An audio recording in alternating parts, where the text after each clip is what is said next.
Hi friends, ఈరోజు వచ్చేసి నేను సంగటి ఎగ్ ఫ్రై అండ్ నలిచిన కారం చేస్తున్నాను. ఈ నలిచిన కారం అనేది మా ఊరు side, Rayalaseema side, Kadapa side చాలా ఫేమస్ అనమాట. దీన్ని మనం వచ్చేసి ఎగ్ ఫ్రై అనకుండా కోడిగుడ్ల కారం అని కూడా అంటారు. ఈ సంగటి అనేది నేను ఎక్కువ శాతం కుక్కర్లోనే చేస్తున్నాను. ఇంకా మనము ఒక గిన్నెలో కూడా చేసుకున్నా కూడా కట్టెల పొయ్యి మీద సంగటి చేసుకుంటే కనుక చాలా టేస్టీగా వస్తుంది. మనకు కట్టెల పొయ్యి అనేది అవైలబుల్లో లేదు కాబట్టి నేను గ్యాస్ మీద కుక్కర్ మీద చేసినాను. ఫస్ట్ వచ్చేసి మనం ఎగ్ ఫ్రైకి వచ్చేసి మనము ఫస్ట్ పచ్చిమిర్చి సన్నగా తరిగి పెట్టుకొని ఆయిల్లో ఈ పచ్చిమిర్చి వేసుకొని వేయించుకోవాలి. పచ్చిమిర్చి లైట్ బ్రౌన్ కలర్లోకి వచ్చిన తర్వాత ఆనియన్స్ వేసుకొని మనం ఫస్ట్లోనే సాల్ట్ యాడ్ చేసుకొని బాగా వీటిని మరీ ఎక్కువ కాకుండా సగం వరకు కుక్ చేసుకోవాలి. సగం వరకు కుక్ చేసుకున్న తర్వాత అందులో సాల్ట్, పసుపు అనేది మనం యాడ్ చేసుకోవాలి. ఫస్ట్లోనే మనము సాల్ట్, పసుపు యాడ్ చేసుకోవడం వల్ల ఎగ్ ఫ్రై అనేది చాలా టేస్టీగా వస్తుంది. తర్వాత ఎగ్స్ వేసేసుకొని మనము కొద్దిసేపు ఫ్రై చేసుకుంటే ఎగ్ కర్రీ అనేది చాలా టేస్టీగా ఉంటుంది. మనకు ఇందులో రైస్ కూడా యాడ్ చేసుకుంటే కనుక మనకు ఎగ్ రైస్ అవుతుంది. లేకపోతే మనం అన్నంలోకి కానీ సంగటిలోకి కానీ ఇలా కలుపుకొని కూడా తినచ్చు. మామూలుగా ఈవినింగ్ టైము స్నాక్ టైప్ కూడా మనము చేసుకొని తినచ్చు. ఎప్పుడైనా ఏం లేనప్పుడు ఇట్లా ఎగ్ ఫ్రై చేసేసుకొని మనము ఈవినింగ్ టైము స్నాక్ టైప్ కూడా తీసుకోవచ్చు. పిల్లలు కూడా చాలా ఎంతో ఇష్టంగా తింటారు. మనము ఇందులో ఏ మసాలాలు యూజ్ చేయకుండా, హెల్త్ ఇష్యూస్ లేకుండా మామూలుగా నార్మల్గా చేశాను. నెక్స్ట్ వచ్చేసి సంగటికి వచ్చేసి మనము ఒక గ్లాస్కి రైస్కి కుక్కర్లో వచ్చేసి 3.5 గ్లాసులు లేదా 4 గ్లాసులు వాటర్ వేసేసుకొని ఒక 3 విజిల్స్ రానిచ్చిన తర్వాత మనం కుక్కర్ విజిల్ తీసిన తర్వాత ఓపెన్ చేసిన తర్వాత మనము రాగి పిండి వేసుకొని సిమ్లో పెట్టేసి ఒక 5 మినిట్స్ ఉండించుకోవాలి.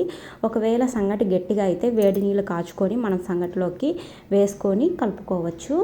ఒకవేళ సరిపోతే కనుక కొద్దిసేపు ఉడకనిచ్చేసి మనము తెడ్డు కట్టె తీసుకొని సంగటిని బాగా గెలుక్కోవాలి. మనము ఇలా గెలుక్కున్న తర్వాత గెలికిన తర్వాత వచ్చేసి మనం ఇందులో నెయ్యి యాడ్ చేసుకుంటే సంగటి అనేది పూర్వము ఎక్కువ శాతం తినేవాళ్ళు కాబట్టి, రాగి ముద్ద తినేవాళ్ళు కాబట్టి అప్పటోళ్ళు జొన్న సంగటి, రాగి సంగటి తినే దానివల్ల చాలా స్ట్రాంగ్గా ఉండేవారు. దీంట్లో మనం నెయ్యి అనేది యాడ్ చేసేసుకోవాలి. లేదంటే నెయ్యి ఇప్పుడు యాడ్ చేసుకోకుండా కూడా మనము సంగటిలో ప్లేట్లో ముద్దలు వేసి కలుపుకునేటప్పుడైనా యాడ్ చేసుకోవచ్చు. ఇలా బాగా మనము కుక్కర్లో వేసుకున్నట్లయితే తొందరగా ఫాస్ట్గా క్విక్గా మనకు రెడీ అవుతుంది. ఇంకా నెక్స్ట్ వచ్చేసి ఈ సంగటిలోకి కాంబినేషన్గా మేమైతే ఎక్కువ శాతము నలిచిన కారం చేసుకుంటాం. నలిచిన కారం, తెల్లవాయి పొడి, నెయ్యి వేసుకొని తింటే కనుక చాలా బాగుంటుంది.